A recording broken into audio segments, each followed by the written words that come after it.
When Hollywood royalty takes the stand, you expect glitz, not a grenade.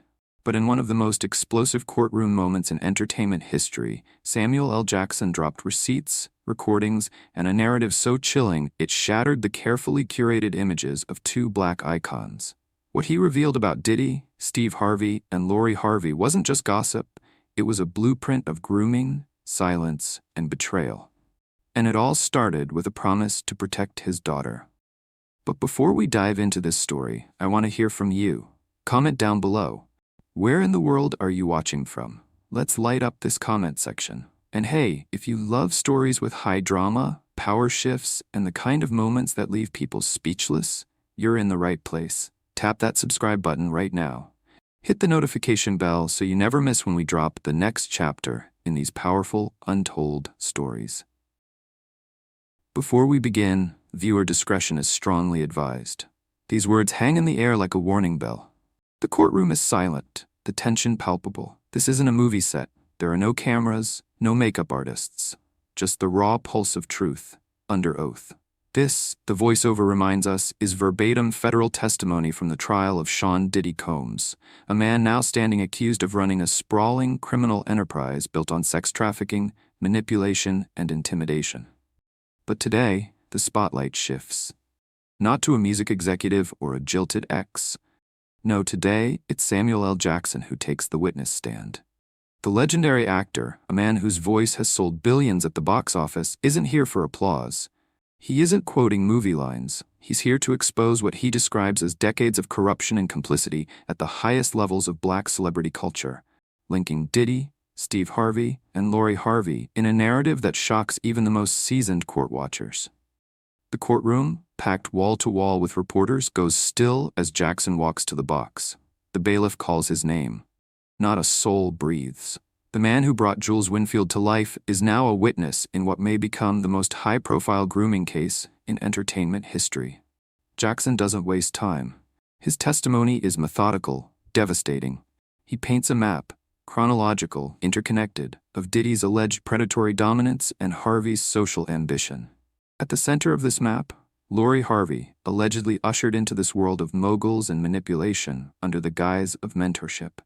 This is a story, Jackson says in his unmistakable gravel tone, about how a vow to protect my daughter turned me into an archivist of secrets. The actor explains that 23 years ago, when his daughter Zoe was born, he made a solemn promise he would never trust Hollywood to raise her. That vow made him more than a father, it made him a quiet collector. Emails, screenshots, whispers from assistants, flight logs, all stored, all time-stamped. I wasn't just being paranoid, he says. I was building a timeline, one that, if needed, could hold powerful men accountable. In 2018, his archive grew. Jackson recounts a moment during the filming of Shaft when a production assistant slipped him a USB drive. On it, a damning audio file, Steve Harvey's voice coaching Lori through what Jackson called a high-value etiquette package. The chilling instruction? Always remember, a mogul is never your boyfriend. He's your board of directors. Initially, Jackson thought it was just cynical advice. But more files arrived. DMs, studio clips, conversations, one from Bad Boy Entertainment, one from Diddy's own circle, videos of Lori's clothing being dictated, Harvey laughing at Diddy's off-color jokes. A pattern began to emerge, one Jackson could no longer ignore. This wasn't parenting, he tells the court. This was branding. This was predation, dressed up as power. Then came the bombshell, a non-disclosure agreement template titled Lifestyle Partnership, allegedly forwarded from Harvey to Diddy. A voice memo followed, with Diddy allegedly referring to Lori as the green room retainer fee. Jackson read it slowly, deliberately, each syllable dripping with implication. The courtroom gallery gasped. Even the judge raised an eyebrow. And then came the cross-examination. Diddy's lawyers tried to paint Jackson as bitter, a once hopeful partner who had been shut out. Sir, Jackson said with a smirk, I turned down your film because the script required me to slap a 21-year-old intern. The director just changed the scene to real life. The courtroom laughed nervously, but no one mistook the gravity. This wasn't a performance. It was a reckoning. In the second part of his testimony, Samuel L. Jackson provided further evidence he had collected over more than a decade. Evidence he claimed pointed not only to a pattern of grooming, but to a systemic culture of silence, branding, and manipulation surrounding Lori Harvey's relationship with Sean Diddy Combs, allegedly with the knowledge and cooperation of her stepfather, Steve Harvey. Jackson began by referencing a second audio file he received, a voice recording from a Bad Boy Entertainment engineer. The clip, reportedly taken in a studio kitchen, featured Combs laughing about Lori's public image and dictating what outfits she should wear. Steve Harvey was mentioned during the exchange, with jokes made at his expense, suggesting that his approval or passive consent was part of the arrangement. According to Jackson, these were not isolated moments. He had begun cross-referencing the materials he was receiving, voice notes, flight logs, email chains, with public appearances and social media activity. One particular email stood out, a message allegedly from Steve Harvey forwarding an NDA template to Combs, titled Lifestyle Partnership. Jackson submitted this as evidence of coordination, or at the very least, parental negligence. A separate voice memo presented during this segment featured Combs referring to Lori as the green room retainer fee. Jackson read this phrase aloud in court, emphasizing how it aligned with what he called professional predation. The language used, he explained, framed Lori not as a person, but as a transactional asset in a business arrangement between powerful men. At this point in the courtroom, Jackson testified, even the judge reacted. Audience members gasped as the implications became clearer. Lori Harvey may not have just been a victim of inappropriate mentorship. She may have been knowingly placed in compromising situations by those meant to protect her. When cross-examined by defense attorney Wickham, Jackson was asked whether his motivation came from a personal grudge, suggesting that Jackson was bitter over not having collaborated with Bad Boy Films years earlier. Jackson dismissed this accusation outright, saying that he had turned down roles that required degrading scenes and that the culture of mistreatment on those sets had simply transitioned into real-life abuse. In response, Jackson then presented one of his most damning pieces of evidence yet, an encrypted signal chat. In this message, a senior staff member from Steve Harvey's team allegedly wrote, "This lore puff link is going to buy another decade of goodwill with the Family Man audience." According to Jackson, this message demonstrated how Harvey's public image was being leveraged behind the scenes to maintain alliances with influential figures like Combs. This message also reinforced the argument that Lori was being used symbolically to enhance brand alignment and reinforce the Harvey family's family values reputation. After a brief court recess, Jackson returned to the stand to elaborate on a framework he had previously mentioned in media interviews: an 8-step grooming ladder. He described each stage as a predictable pattern used by older gatekeepers in the entertainment industry to gain trust, control, and eventually exploit younger individuals, particularly women. He outlined the first 3 steps. 1. Access through admiration, where a young, impressionable individual is publicly praised by a respected figure. 2. Co-branding, the appearance of closeness through joint appearances, public gestures, and social media. 3. Exclusivity, where the parental figure assumes control over the individual's schedule and cuts off external influences. Jackson illustrated how Lori's trajectory closely followed this pattern. He referred to a 2017 segment on the Steve Harvey Morning Show where Harvey praised Combs as the blueprint for black entrepreneurship. Weeks later, Lori's modeling schedule was allegedly cleared so she could shadow Bad Boy Entertainment staff in Los Angeles. Jackson referred to this period as the co-branding phase and provided an email chain in which Harvey's assistant reportedly contacted Vogue Arabia to cancel a Dubai photo shoot, citing family obligations. But Jackson's testimony didn't just focus on the recent past. He traced these patterns back to 1995, before Lori was even born. He claimed Steve Harvey had made an arrangement with Uptown Records promoter Kirk Burroughs. In exchange for free stand-up gigs, Harvey would conduct favorable interviews with emerging hip-hop artists.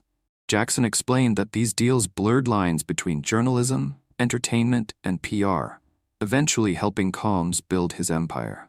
He then moved to 2006, the year Harvey met Marjorie Harvey, Lori's mother. According to Jackson, Marjorie's previous marriage to Memphis drug figure Jim Townsend was relevant. Jackson referenced Townsend's sealed plea agreement, which he claimed mentioned an entertainment corridor used for laundering proceeds through fashion businesses in Atlanta. He provided a docket number to support his claim, and prosecutors entered it into evidence. In what would be one of the more surprising revelations of the segment, Jackson alleged that the Steve Harvey Show, Harvey's syndicated daytime program, functioned as a reputation laundering vehicle for men like Combs. He referenced a 2013 episode in which Combs appeared on the show to promote a charter school foundation. This appearance occurred shortly after Combs had been involved in a physical altercation at UCLA, footage of which had been leaked by TMZ. In the courtroom, the clip was shown side by side with headlines about the incident. Jackson pointed out how the show's audience clapped enthusiastically, even as Combs faced allegations off-screen. This, he argued, was part of a coordinated media strategy. Shift focus from controversy to philanthropy, and use platforms like Harvey's show to do it. The defense objected to this line of testimony, calling it Hollywood tattle, but Judge Ramirez overruled the objection, reminding the court that under the RICO statute, patterns of behavior, even across decades, were legally relevant. Jackson concluded this portion of his testimony by reading a line from a 2020 Christmas card allegedly sent by Combs to the Harveys. "Family is the ultimate brand alignment. Let's keep investing." Jackson paused, then stated, "That is step 8, full-scale monetization of bloodlines." The courtroom went silent. As the third section of testimony unfolded, Samuel L. Jackson's narrative shifted from verbal and written accounts to audio-visual evidence, footage that had until now remained unseen by the public or legal authorities.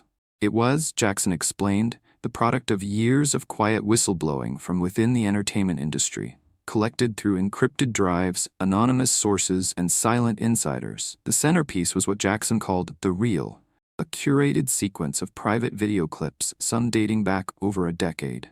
The prosecution dimmed the courtroom lights and lowered a large screen behind the witness stand. Jackson stood at the front, narrating the clips in real time to provide context. Clip 1, a grainy 2009 iPhone recording shot aboard a yacht near St. Bart's. In the video, Diddy, Steve Harvey, and 2 unnamed executives are seen toasting champagne. In the background, a young girl, allegedly Lori Harvey, then age 12, is seen performing a choreographed dance on the deck. A female voice, off-camera, appears to coach her through the routine. Jackson paused the clip and pointed to Harvey's visible smile, stating plainly, "That's the moment a father becomes a recruiter." Clip 2. Fast forward to 2015.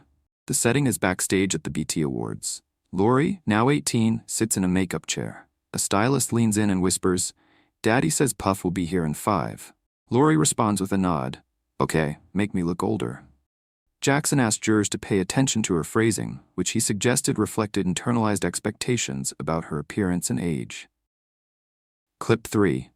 Arguably the most disturbing, this footage was dated March 2019. It shows a kitchen in a penthouse apartment in Soho, New York. Diddy is seen shirtless, speaking to a private chef. His words, "Plate the oysters sexy. She'll eat off my chain." An off-camera female voice, identified as Lori's, replies with a nervous laugh. "Unk, you wild." The chef turns to the camera, rolls his eyes, and is heard whispering, "This is messed up." Jackson added that the chef resigned the following day and later contacted him, providing a sworn affidavit corroborating the incident. The affidavit was entered into evidence. Clip 4. This final clip featured Steve Harvey during a Zoom rehearsal for his 2021 motivational speaking tour. Believing the recording was off, Harvey joked to a producer, "Ain't no sermon without tithes, baby. No difference between the church plate and a revolt deal." He then added that Diddy had recently wired an honorarium to Lori's LLC. Jackson stated, "That is the transactional backbone of grooming." When the lights came back on in the courtroom, the mood had shifted. Jurors avoided eye contact with the defense. Diddy, seated at the defendant's table, scribbled notes. Steve Harvey, also present, dabbed sweat from his forehead. As the audiovisual evidence concluded, Jackson revealed another piece of testimony, this time from his daughter, Zoe Jackson. Though her full statement remained sealed, a portion was summarized in court. Zoe stated that her father's vigilant documentation and refusal to expose her to the entertainment world had saved her from the pipeline that swallowed others. Defense attorneys moved quickly to question the validity of the videos. They suggested possible video tampering, raised questions about the authenticity of time codes, and even floated the idea that Steve Harvey could have been digitally inserted into the footage. The term deepfake was used repeatedly. The jury, however, appeared unconvinced. Jackson responded calmly, stating that forensic experts had already validated the file's metadata. The prosecution then brought forward a digital forensics specialist who confirmed that the video files originated from distinct sources taken over multiple years and showed no signs of post-production manipulation. The judge allowed all evidence to remain on record. As Jackson left the stand briefly, the courtroom buzzed with quiet disbelief. But the day was far from over. Returning from recess, Jackson began part 4 of his testimony. This section focused heavily on logistics and travel patterns, connecting the dots between flight records, event appearances, and the movement of key figures. The prosecution introduced new material: 27 flight manifests sourced from Vista Aviation spanning 13 years. Jackson, wearing reading glasses and speaking with deliberate clarity, explained how these documents contradicted public timelines and media statements made by Steve Harvey and Diddy. He anchored his findings to the summer of 2010. At the time, Steve Harvey had publicly claimed he was mentoring at-risk teens in Chicago. Diddy, meanwhile, was reportedly in Italy. But flight records told a different story. On July 13, 2010, a Gulfstream 4 took off from Van Nuys, California, bound for a private airfield outside Nassau. On board, Sean Diddy Combs, Marjorie Harvey, Lori Harvey, age 17. Jackson read the passenger list aloud. Gasps rippled through the courtroom. One alternate juror could be seen mouthing the word 17. Jackson didn't dramatize. He didn't raise his voice. Instead, he let the weight of facts do the work. He continued. A 2012 flight manifest showed that Steve Harvey's philanthropic foundation had covered ground handling fees for a trip to Anguilla. The same tail number appeared later in Diddy's tour rider. In 2014, Lori Harvey boarded the same aircraft, this time accompanied by Bad Boy Entertainment staffers and a stylist known for controversial wardrobe decisions at exclusive parties. The pattern was clear. Jackson described it as a breadcrumb trail, leading through private villas, secluded beach properties, and upscale resort compounds, locations previously mentioned in Cassie Ventura's civil complaint. Midway through the session, prosecutors introduced cell tower data to corroborate Jackson's narrative. He described a split-screen map showing Steve Harvey's radio show broadcasting from Atlanta on a specific date. On the other side, cell tower pings placed Harvey's phone in Anguilla at the same time his pre-recorded segment aired. The show went on, Jackson said, but the host was off-air, on a yacht. The defense objected, calling this speculation. The judge overruled, stating the phone records were admissible. Jackson ended the third segment with a direct question to the jury. The question is no longer if these trips happened, it's why they were hidden, and what these powerful men hoped to gain by orchestrating and concealing them. As court adjourned for the day, the spectators were left with a troubling picture. One not painted by rumor or opinion, but by receipts, audio files, video footage, emails, flight logs, and metadata. And at the center of it all, a young woman whose image had been quietly managed and publicly celebrated, while privately entangled in a power network of immense scale. Samuel L. Jackson continued his methodical dismantling of what he described as a celebrity cover mechanism, a system that not only protected but allegedly monetized proximity to young women through a blend of public image management and private complicity. This time, the focus turned fully to aviation records and communications data, hard logistical evidence.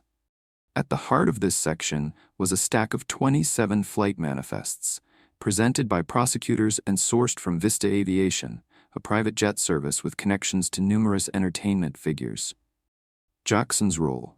The actor, now seated and wearing horn-rimmed glasses, leaned over the pages as he walked the court through the travel records. These documents covered a 13-year period and, according to Jackson, undermined the official timelines that had been publicly shared by Steve Harvey and Sean Combs.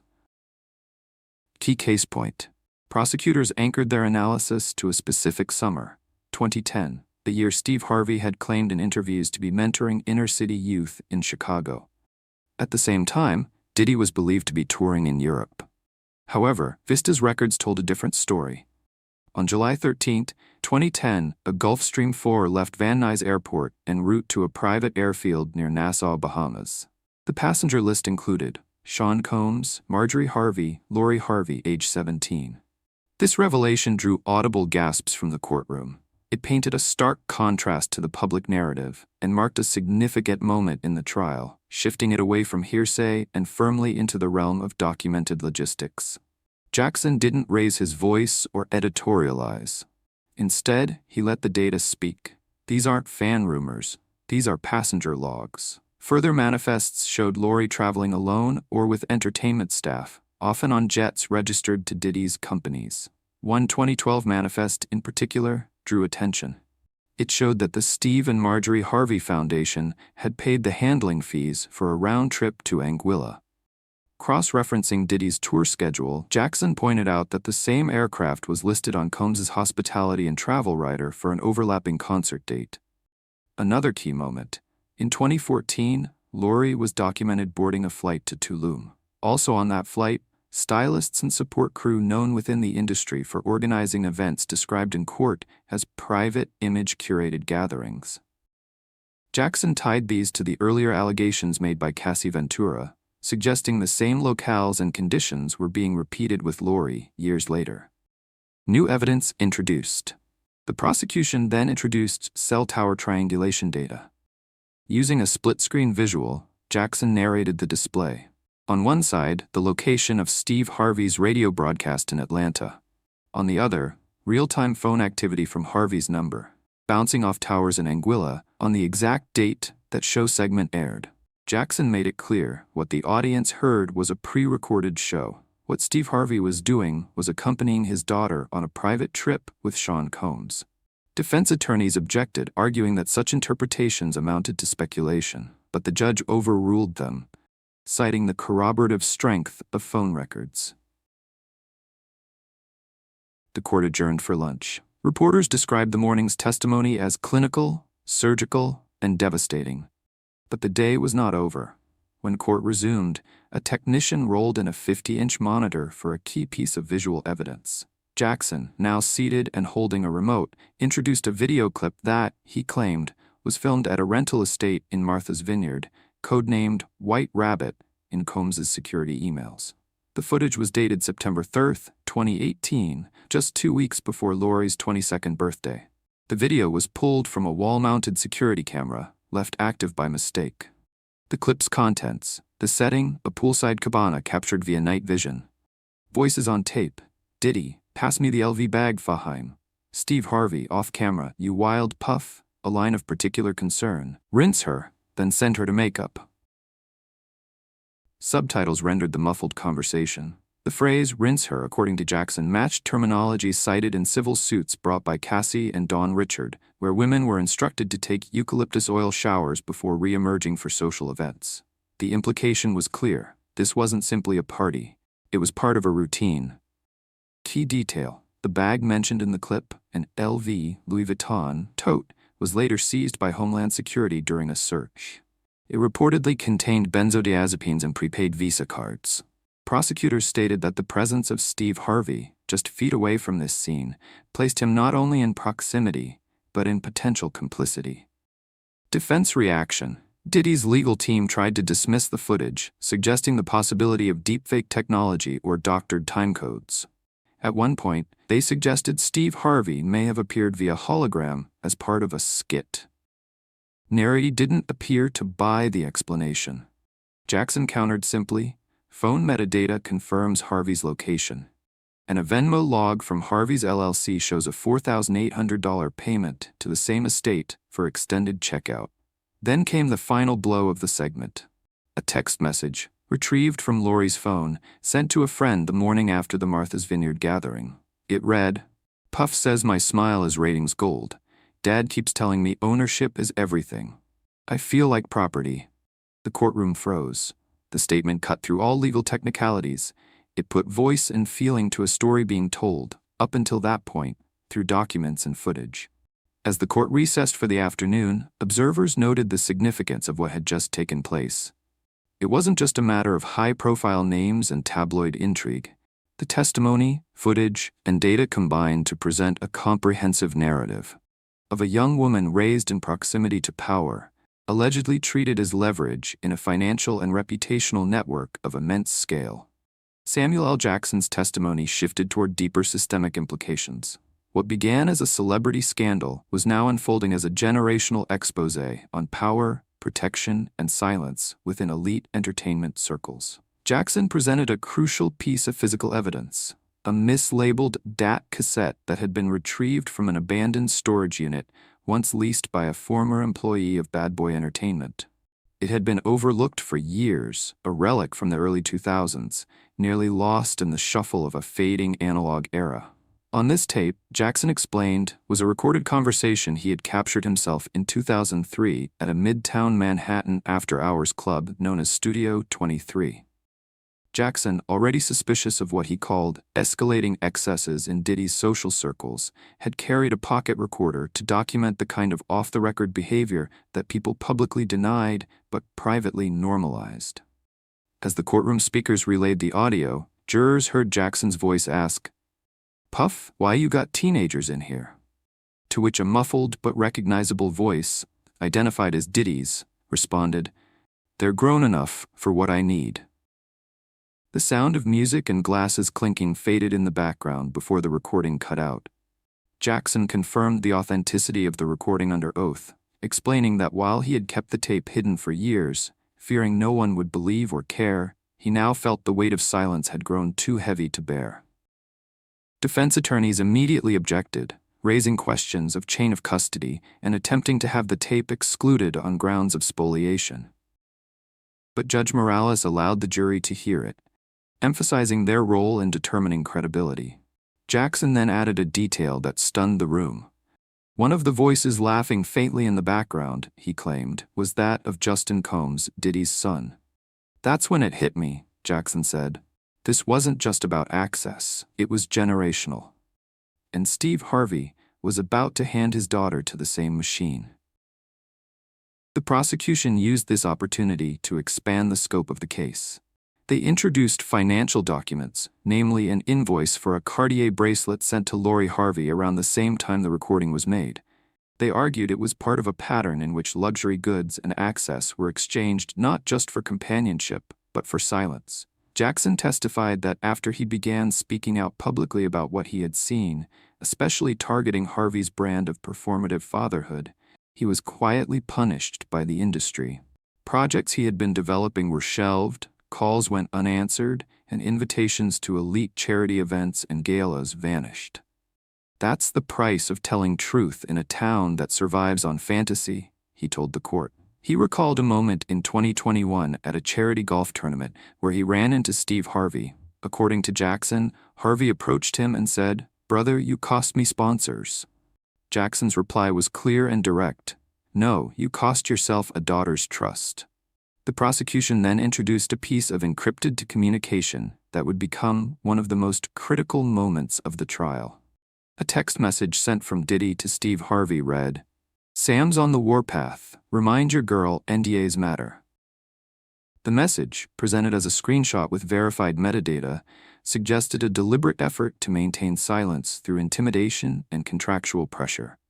The defense objected, questioning the authenticity and demanding the message be stricken from the record. But after reviewing it in camera, the judge allowed limited discussion, noting its clear implication of guilt consciousness. With this final piece, Jackson concluded his testimony. His closing words to the jury were simple. "I can't undo what these men did, but I can make sure it ain't hidden behind ratings or royalties again." As he stepped down, the courtroom remained silent. The weight of his words, delivered without theatrics, but with unmistakable gravity, hung in the air. Outside, the impact was immediate. Music platforms saw streaming numbers for Diddy drop sharply. Major brands began quietly pausing partnerships with Harvey-branded enterprises. On social media, hashtags like #ListenToSam and Protect Black Daughters began trending. Inside the courthouse, jurors were escorted out, flanked by marshals. Though not officially sequestered, their expressions suggested they were already carrying the emotional burden of deliberation. What had once been seen as tabloid material was now being treated as a landmark case, one that could alter the entertainment industry's approach to accountability, reputation, and the unchecked power of celebrity patriarchs. As the final phase of Samuel L. Jackson's testimony began, the courtroom had already shifted in tone. The mood was no longer reactive or speculative. It was focused, analytical, and weighed down by the cumulative force of what had already been revealed. The sixth and final section of Jackson's appearance drew a clear line between the economic motivations behind public branding and the alleged private exploitation that funded it. The prosecution opened this portion with a redlined contract, a 2017 agreement between Steve Harvey and Endeavor Content. This deal, they explained, included a little-known clause buried deep in the document, paragraph 16C, also known internally as the when-on clause, named after a Harvey-branded gospel drama the network had initially greenlit. This clause, Jackson explained, granted Endeavor first-look rights on all Steve Harvey faith-based content. However, the clause also contained a stipulation that raised alarms. Endeavor would receive a profit participation override, extra revenue, if strategic partners within the comms entertainment portfolio were involved in co-financing or co-producing the programming. In other words, if Diddy helped fund it, the network got paid more. Jackson walked the court through the implications. According to him, this clause incentivized Harvey to maintain strong, visible relationships with Combs and his network. He claimed this was the economic foundation of the entire dynamic. As long as Steve Harvey kept up the appearance of friendship and mutual endorsement with Diddy, money flowed. If that connection broke publicly, so did the money. To illustrate the clause in action, Jackson referenced a delayed docuseries project about gospel choirs, originally titled Choir Nation. The series, focused on modern gospel groups, was stalled in early 2019. Then, out of nowhere, a wire transfer of $2 million from Bad Boy Ventures revived the show, which eventually premiered on a digital fast, free ad-supported streaming TV channel. The only change? The title was altered to Sunday Service, Legacy of Praise, a direct alignment with Kanye West's Sunday Service brand, which itself had strong ties to Diddy's broader influence network. The connection to Lori Harvey, Jackson argued, was not symbolic, it was literal. In a series of internal emails shown in court, Harvey's business manager had urged Steve to maintain exemplary optics with Diddy in order to protect upcoming renewal trenches. One particular bullet point stood out. It read, "L's companionship remains a stabilizing symbol." When read aloud in court, Jackson let the phrase hang. He then translated it for the jury. Sanitized language, he said, for the use of Lori Harvey's public image to reinforce Steve Harvey's alignment with Diddy's brand. The term companionship, he explained, was coded language, one that blurred the line between business relationships and personal involvement. The next piece of evidence came from a protected witness whose testimony was shielded but entered through a proxy reader. The witness was a former household chef who had worked in the Harvey residence. The chef described a 2019 gala rehearsal dinner in which Lori was instructed to wear a specific designer gown, white Tom Ford, with no undergarments, per the stylist's direction. That direction, according to the chef, had come from Marjorie Harvey, citing that the look had been approved by Diddy's team. When defense counsel objected on relevance, Jackson quickly rebutted, "We've already established Steve Harvey's financial reliance on Diddy. This shows behavioral compliance within his own household." The judge allowed the testimony to stand. Jackson brought his testimony to a close by addressing the issue of parenting, the very principle Steve Harvey had built his media empire upon. He referenced a now viral clip from Harvey's syndicated talk show, in which Harvey advises fathers to guard your daughter's gate. Jackson then held up a printed contract, the same one featuring the win-in clause, and pointed to the language commodifying Lori Harvey's presence as part of a branding strategy. "That gate," he said, "was rented by the hour, and the landlord is seated at the defense table." The room went quiet. Jackson returned to his seat, not with theatrics, but with the weight of having just dismantled a decades-long illusion. The court adjourned with reporters racing out to file headlines. Jackson's final stretch of testimony had brought clarity to what had once seemed a chaotic and celebrity-fueled story. This wasn't about gossip anymore. It was about documentation, transactions, and structures that enabled exploitation under the guise of influence and mentorship. Terms like branding, alignment, and synergy had been used for years in entertainment boardrooms, but Jackson's testimony reframed them as veils for a deeper, systemic pattern of control. It wasn't just exploitation. It was business. As media coverage erupted, major outlets picked up Jackson's framing, calling it a corporate spiritual Ponzi scheme. Streaming services began re-evaluating Harvey's distribution deals. Analysts predicted that Diddy's long-standing entertainment assets could face major financial retraction. Inside the courtroom, jurors looked stunned, not because of the content, but because of how plainly it had all been laid out. They weren't just hearing from an actor. They were hearing from a father, a collector of receipts, and a man who decided after years of silence that truth was worth more than comfort.